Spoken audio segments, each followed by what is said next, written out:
For over 3 years, Russian President Vladimir Putin has relied on his military having a massive artillery advantage over Ukraine. He's used that advantage to pelt Ukraine's forces with explosive shells, enabling Russia to take territory and terrorize Ukraine's people. Now, that advantage is coming to an end. A massive pact between Germany and Ukraine's defense manufacturers has just been signed. This deal could end Putin's ammo advantage forever, and we're going to break down why, so stay with us.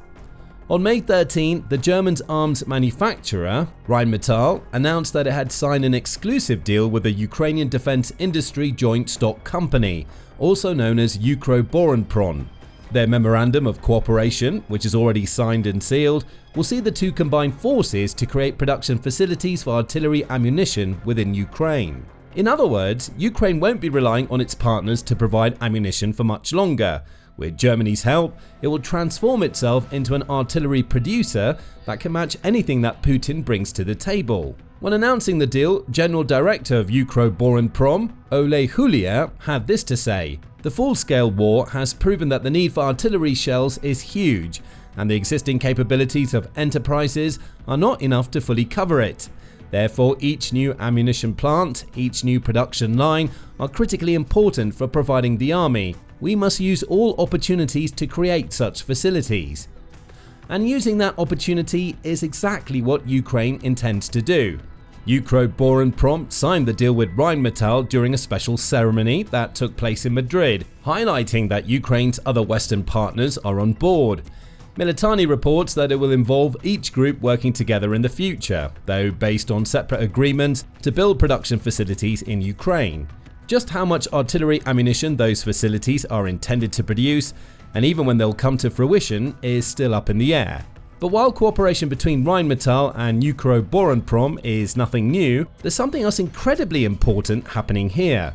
Way back in October 2023, the two groups announced a different collaboration. This early example of Ukraine's defense industry working alongside its Western partners saw the two combine forces to create special workshops in Ukraine dedicated to repairing Western-made military equipment. Those facilities were vital at the time. Not only was Ukraine receiving a massive influx of Western hardware to use in its battle against Russia, but it needed to develop internal expertise related to that hardware. The joint plants offered opportunities for training and allowed Ukraine to extend the lifespans of pieces of equipment that have since proven vital to its war effort. The creation of the joint venture is, without exaggeration, a landmark event that brings cooperation between our countries to a qualitatively new level and will allow us to build the arsenal of the free world together. Ukrainian Prime Minister Denis Shmyhal said at the time. He didn't know just how right he would be. That initial joint enterprise led to the first Ukrainian workshop for repairing Western equipment being opened in June 2024. Right now, that workshop is still hard at work, repairing combat vehicles designed by Rheinmetall and used in Ukraine. With the announcement of their new deal, Rheinmetall and Ukroboronprom are taking their collaboration a step further. This is more than just repairing existing weaponry. Together, the two are going to start building the artillery that could turn the tide of the war in Ukraine's favor. Putin's artillery advantage was a massive reason why his forces were able to advance so deeply into Ukraine. Right now, Russia holds around 20% of the country. Those gains were made because Putin started a war of attrition that saw him combine constant aerial assaults using glide bombs and missiles with wave after wave of ground attacks. Artillery was key to the latter. Each explosive shell delivered against Ukraine's fortifications created gaps in defenses that Russian infantry could exploit. And with a huge artillery advantage, Putin was able to exploit these gaps to make the gains he's made. The deal between Ukroboronprom and Rheinmetall is one of the first signs that Europe is stepping up to bring that advantage to an end. There are others. On April 25, just a couple of weeks before the landmark deal was announced, United 24 Media published a piece explaining how Europe has transformed its artillery manufacturing since Putin invaded Ukraine. In just 3 years, the outlet claims, Europe has gone from almost handmade production of shells to output that rivals China and could soon outpace Russian production. That turnaround was sorely needed. By early 2024, the US had led the way in providing artillery shells to Ukraine. By that point, it had shipped around 2 million across, and its available supplies were exhausted. The European Union, or EU, had tried and failed to keep up. Its donations weren't unimpressive. About 1 million shells had made their way into Ukraine from the EU at that point. However, with the US halting deliveries, Ukraine faced the joint problem of domestic production being limited and the contributions from the EU being dwarfed by the sheer volume of shells making their way into Russia via its partners such as North Korea. More on that in a moment. By April 2025, the situation was radically different. United 24 says that Europe has stepped into the gap left open by the US, halting its artillery ammunition donations. And there are plenty of examples of how. For instance, mid-April saw the British defence manufacturer BAE Systems announce the creation of a new ammunition line at Glascoid production site. That new line will boost the company's shell output 16 times over compared to their pre-COVID numbers, with new ammunition set to start arriving in Ukraine by the fall of this year. Rheinmetall has also been busy. Beyond signing its new agreement with Ukroboronprom, it's expanding its shell manufacturing capacity. Nammo, which is a Danish weapons manufacturer, has reopened a previously shuttered facility that it intends to use to build small and large caliber rounds to send into Ukraine. And coming back to Rheinmetall, it's even signed a deal with the STV group in the Czech Republic to build 1 million shells annually. Combine that with the 300,000 Nammo can now produce with its reopened factory and the thousands of new shells being made by BAE, and you get a filled gap. Not all of those shells will find their way into Ukraine. Some will be held back so that the countries producing them are ready in case Putin decides to extend his ambitions beyond his current war. Still, the numbers don't lie.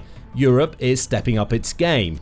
Projections for artillery production by 2026 showcase just how deep the artillery overload runs. Rheinmetall says it'll be building 750,000 shells annually by next year, with plans to boost that to 1.1 million in 2027. BAE Systems intends to hit 500,000, with STV landing on 150,000.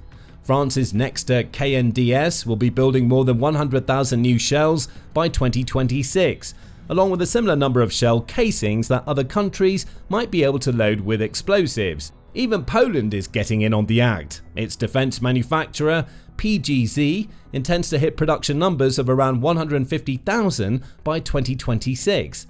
All told, that just about fills the gap of 2 million shells per year left by the US, halting its supplies. That's enough to allow Ukraine to fire around 5,000 shells at Russia per day, which is a little under half of the 12,000 shells Putin's forces unload every 24 hours.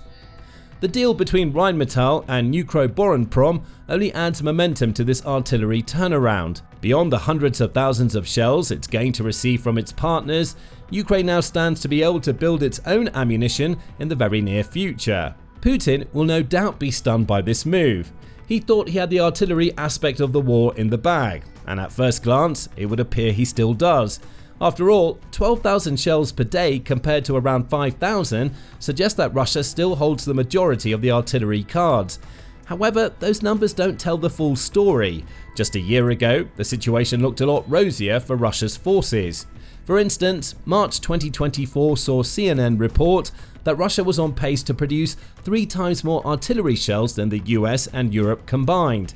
Its manufacturers were building around 250,000 shells monthly, amounting to around 3 million per year, at a time when the US and Europe could only combine to send about 1.2 million shells annually. The US in particular was falling behind. Despite having sent about 2 million shells to Ukraine by that point, its defense industry was only building about 100,000 per month. Those low numbers make sense. The US doesn't rely as heavily on ground forces as Russia in a war, preferring to combine them with aerial and naval power for joint strikes. Still, Ukraine seemed to face massive problems. Just a month after the CNN report, Business Insider claimed that Russia's artillery advantage was set to double over Ukraine in just a few months. The reason? Shortages were biting. The US was withdrawing its artillery support, and Europe wasn't quite at the point where it could catch up. But it's here where we start to see the turnaround. Back in April, it was believed that Russia's military was firing 5 times the number of shells Ukraine's military could per day. At that time, US European Command General Chris Cavoli could only see those numbers getting worse. "We're not talking about months, we're not talking hypothetically," he told the House Armed Services Committee, adding that the biggest killer on the battlefield is artillery in most conflicts, but in this one definitely. He also shared numbers that showcase just how handily Putin was set to win that aspect of the war. By the summer of 2024, Kavoli said Russia would have a 10-to-1 advantage. Ukraine would be stuck on 2,000 shells per day, while Russia's accelerated production would allow it to fire up to 20,000. Those predicted numbers throw the current numbers under a new spotlight. As we mentioned earlier, Russia still has the artillery advantage. However, 12,000 shells per day compared to Ukraine's soon-to-be 5,000 is a massive turnaround from the 10-to-1 advantage Kavoli predicted. Putin now only has just over a 2-to-1 advantage, demonstrating just how rapidly the tide is starting to turn in Ukraine's favor on the ground. The rising levels of European production are playing their role in that turnaround, as are deals such as the one between Rheinmetall and Ukroboronprom that enable Ukraine to boost its domestic production. But there's even more to this story. For one, Russia is much weaker on the artillery shell production front than anybody could have predicted back in 2024. How do we know? Because Putin is relying on one of his partners to supply most of the shells his forces are using today. On April 16th, Pravda reported that North Korea has supplied Russia with between 4 and 6 million artillery shells over the previous 20 months.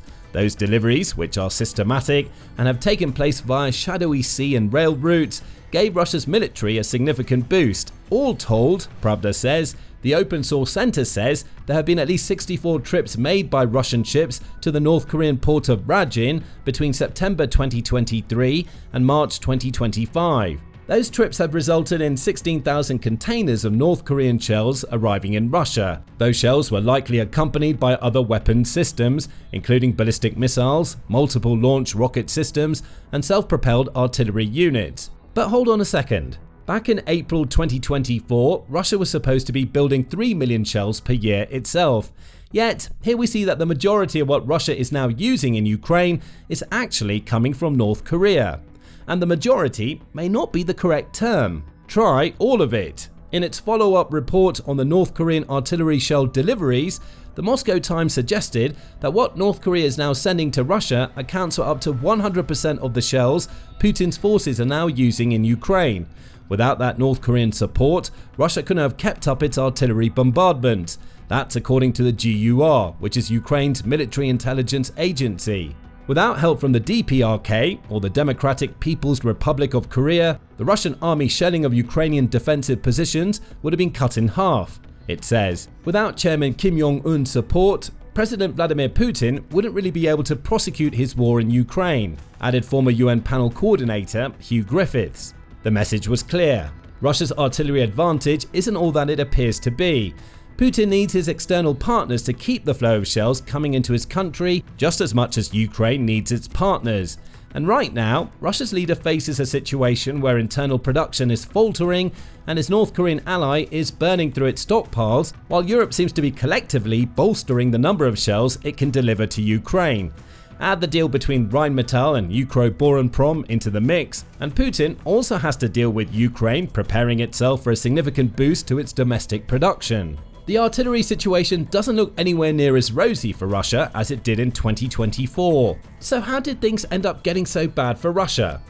Part of the reason, according to the Institute for the Study of War, or ISW, is that Russia's internal economic and material problems are finally coming home to roost. In February 2025, the ISW said those problems are likely to really hit home for Russia in between 12 and 18 months, especially as Ukraine has only grown ever more efficient at inflicting damage on Russia's forces since Putin launched his invasion.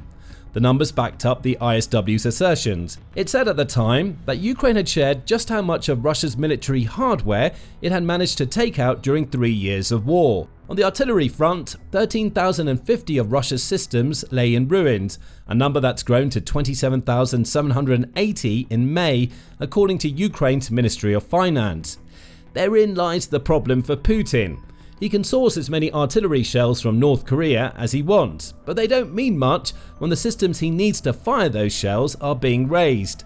To compound the issue, the ISW says that Russia's current artillery system production isn't able to keep up with the current tempo of its losses. It's not even close.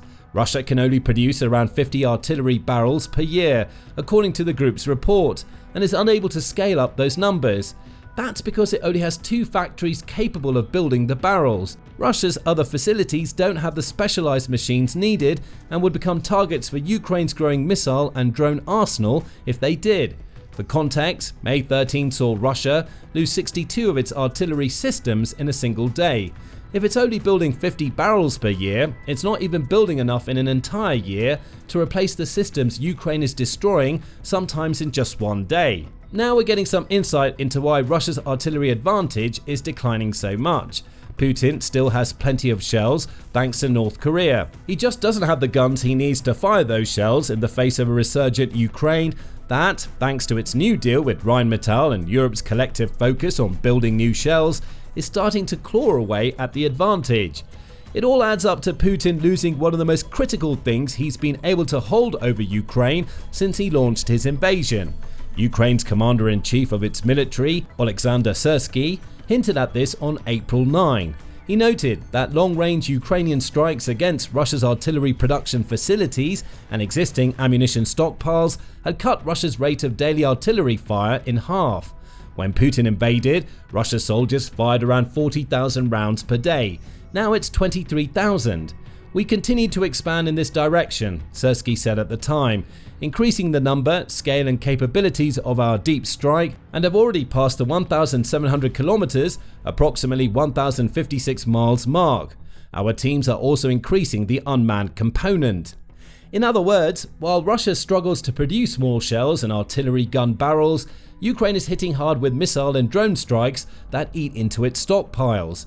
Combine that tactic with things like the new deal between Rheinmetall and Ukroboronprom, along with Europe's collective focus on boosting shell production, and you get a recipe for disaster for Putin's ambitions. So what does the new deal mean for the Ukraine war? It's all bad news for Putin. Artillery is still the critical component in Ukraine's war effort, as noted by The Insider. Save for the buzzing of drones overhead, the fighting on the front lines is remarkably similar to the hellscapes of the First World War, it says. Muddy trenches, shell crater-scarred fields, and scorched tree lines are all common sights in eastern Ukraine. Artillery, claims The Insider, is the most glaring example of this similarity to warfare tactics from over a century ago. Russia simply has an advance in the way that most other modern military nations have, with artillery remaining Putin's main focus. Now Russia's leader is seeing the advantage it had in that area being cut significantly as his invasion heads deeper into its 4th year. As for Ukraine, it's only going to get stronger on the artillery front. Back in March, Forbes claimed that Ukraine was already mastering domestic artillery production, as showcased by its refined manufacturing process for the 2S-22 Bodana. The system, which Ukraine started developing in 2016 and first fielded in 2022, is now catching up to Russia's capability of building 40 howitzers per month. Bear in mind that Russia has the previously mentioned artillery gun barrel problem in play. When that finally catches up to Putin, Russia's howitzer production will forcibly dry up as Ukraine's domestic capabilities get stronger.